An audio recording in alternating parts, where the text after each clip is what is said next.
بسم اللہ الرحمن الرحیم۔ تہجد کے وقت فرشتے کا اعلان۔ ہر روزانہ تہجد کے وقت فرشتے اعلان کرتے ہیں۔ کیا اعلان ہوتا ہے؟ حدیث مبارکہ میں آتا ہے، امام الانبیاء محبوب کبریا صلی اللہ علیہ وسلم نے ارشاد فرمایا، ہر رات تہجد کے وقت رب کریم کی طرف سے ایک اعلان ہوتا ہے، حل من سائل فأعطیہ، حل من سائل فأعطیہ۔ مسند احمد بن حنبل کی روایت ہے، کوئی سوال کرنے والا ہے کہ میں اس کو عطا کروں، مگر ہم مانگنے والے میٹھی نیند سوئے ہوئے ہوتے ہیں۔ دن ہوتا ہے تو مخلوق کے سامنے شکوے کرنا شروع کرتے ہیں۔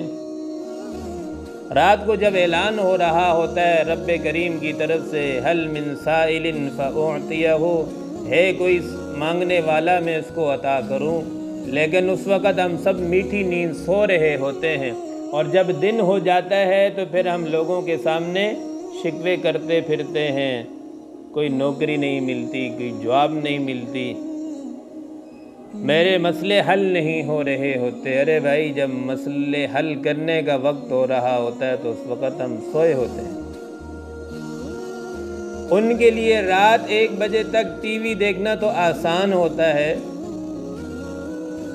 آج کل جیسے موبائل لے لیں، ٹی وی کا متبادل ہے، رات 2 بھی بج جائیں گے تو آسانی سے لوگ لگے رہیں گے، پھر پب جی گیم میں کتنی منحوس چیز ہے، لیکن اسی کے متبادل اگر ہم قرآن ان کو دے دیں تو 2 منٹ بھی قرآن نہیں پڑھیں گے، نیند آنا شروع ہو جائے گی۔ اس کی وجہ کیا ہے کہ نیک اعمال کے اندر اللہ نے راحت سکون رکھا ہے، سکینہ نازل ہوتا ہے، اللہ تعالیٰ کی طرف سے رحمت نازل ہوتی ہے، جیسے قرآن پڑھنا شروع کرو فوراً نیند آنا شروع ہو جاتی ہے، اللہ کی طرف سے رحمت برس رہی ہوتی ہے۔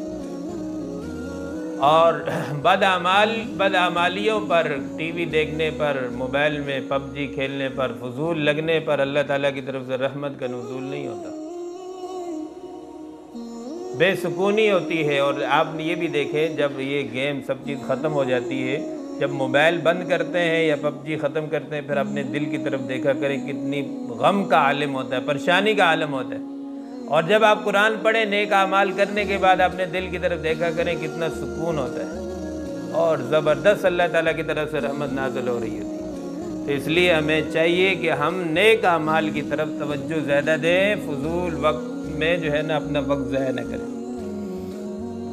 تو اس لیے جب رات کو اعلان ہوتا ہے تو اس وقت ہم لوگ سو رہے ہوتے ہیں، تو ٹی وی دیکھنا آسان ہوتا ہے، مگر جب 3-4 بجے کا وقت ہوتا ہے تہجد کا، تو اس وقت چھوٹے بڑے سب سو جاتے ہیں۔ ایک وقت تک رات کے آخری پہر جب لوگ آبادی سے گزرتے تھے تو گھروں سے قرآن پاک کی تلاوت کی آوازیں آیا کرتی تھی، جیسے مکھیوں کے آوازیں پہلے آتی تھی نا۔ ہمیں چاہیے کہ آخرت کی تیاری کے لیے بھی ابھی سے کوششیں شروع کر دیں، کیونکہ معلوم نہیں کہ زندگی کتنی باقی ہے۔ ہم تو موت کے بارے میں کچھ نہیں جانتے، بس اتنا پتہ ہے کہ بالآخر جانا ہے۔ تو پہلے زمانے میں تو یہی ہوتا تھا کہ جس گھر سے گزرو کہ رات باہر تلاوت کی آوازیں سنائی دیتی تھی۔ آج اللہ تعالیٰ کی پناہ بڑے افسوس کے ساتھ کہنا پڑتا ہے، ہم سب اس میں شامل ہیں۔ اللہ تعالیٰ ہم سب کو ہدایت نصیب فرمائے۔ جس گھر سے گزرو یقین جانو گانے کی آواز آپ کو عام ملے گی، کنجریوں کے گانے کی آواز آپ کو عام ملے گی، پارکوں میں چلے جاؤ تو زنا آپ کو عام ملے گا۔ یہ قیامت کی علامات ہیں۔ اللہ تعالیٰ ہم سب کو ہدایت نصیب فرمائے اور سب کو توبہ کی توفیق نصیب فرمائے، اور سب کو آخرت کی تیاری کرنے کی اللہ تعالیٰ ہم سب کو توفیق نصیب فرمائے۔ وآخر دعوانا